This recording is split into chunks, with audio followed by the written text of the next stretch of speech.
Hi, I'm Alberto E. Toledo Jr., Group 5. Last part nga pala ito ng report sa Group 5.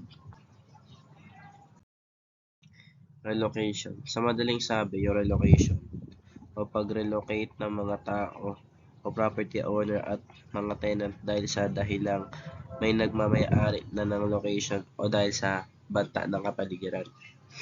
Destruction during planning and construction.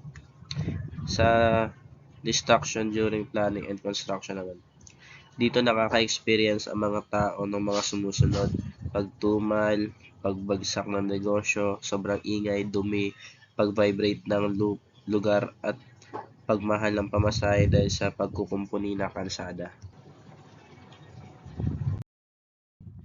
Accident experiences. Dito naman, about to sa subject natin na traffic management. Itong accident experience is about sa mga vehicle at motorcycle accident at kung anong type ng kalsada ang mas prone sa disgrasya.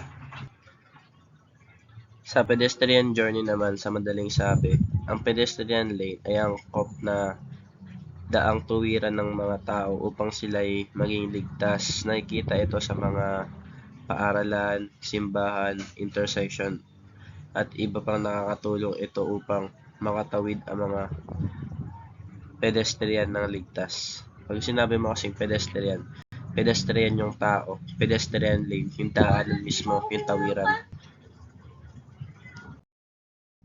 Punta naman tayo sa laws and statutes concerning traffic ecology.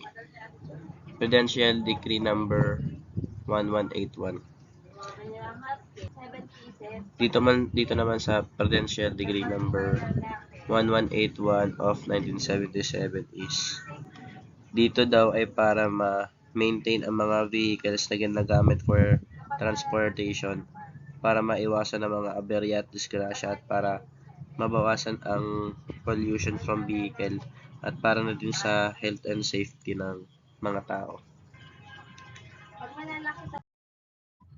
Sa Letter of Instruction number 551 of 1977 naman, required daw ang mga law enforcement hulihin o kuhain ang mga vehicle na naglalabas ng itim na usok para hindi maabala o maapektuhan ang mga pasahero at mga tao sa paligid.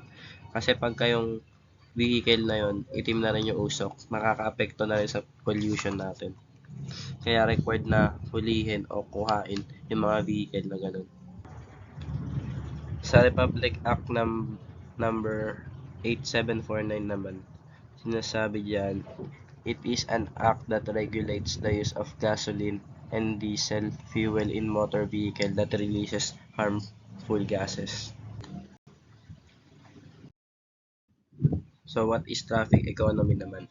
Sa madaling salita, yung traffic economy ay yung dulot ng traffic congestion sa ekonomiya natin, which is pag may traffic congestion, napapabagal lahat ng transportation, especially lalo na mga nagdi-deliver, like mga parcel sa Shopee or deliver ng food, yung mga ganun. Pag-angkat na rin ng supply from one place to another, transportation ng tao, napapabagal niya yung growth ng economy sa madaling sabi. That's all po. Thank you.